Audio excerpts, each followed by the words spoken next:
மன்ற கூட்டம் இன்றைக்கி நடந்துருக்குது. மன்ற கூட்டத்தில் குறைய சொல்ல வந்தேன். என் மன்ற கூட்டத்தில் பாதி நாளாக நிற்கிது. போன மாதம் வெளிநடப்பு செஞ்சேன். பாதி வேலை நடக்குதுன்னு சேர்மேன்களை கேட்டுட்டு வெளிநடப்பு செஞ்சேன். இந்த முறை அந்த கோரிக்கை கேட்டேன்.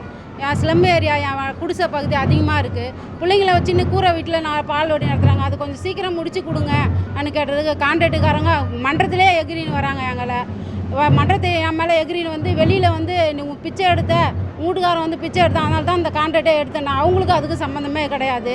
தேவையில்லாத வார்த்தைலாம் ஏற்கனவே ஒரு முறை நகராட்சியில் நடந்த பிரச்சனையால் நான் இந்த மாதிரி எஸ்டி வந்து காலில் வந்து இதுமாரி கேட்டதால் எங்கள் மேலே அவ்வளோ கடுமையாக இருக்கிறாங்க அவங்க. இன்னமும் நான் அதெல்லாம் கேட்கல. என்னுடைய கோரிக்கை, நாங்கள் ஆளுங்கட்சி, அதனால் எதுவுமே நம்ம உள்ளே எதுவும் பேசிக்கக்கூடாது, வெளியில் தான் பேசணும். மன்றத்தில் நகரமன்ற தலைவர்களை தான் என் குறைய சொன்னேனே தவிர நான் அவங்கள வந்து நான் சண்டை போடணுன்ற மூடில் இல்லை.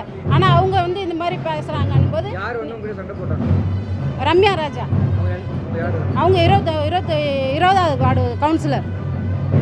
இது மாதிரி பால்வாடி வேலை நீ என்ன கேட்குறது, நீ வந்து பிச்சை எடுத்த, அதனால தான் இந்த கான்ட்ராக்டே நான் எடுத்தேன். என்னை தரவுக்குறவாக பேசுகிறாங்க, என்னை மேலே ஏறி அடிக்க வராங்க மாதிரி பேசுகிறாங்க. இது எந்த விதத்தில் நீங்கள் தான் கேட்கணும்.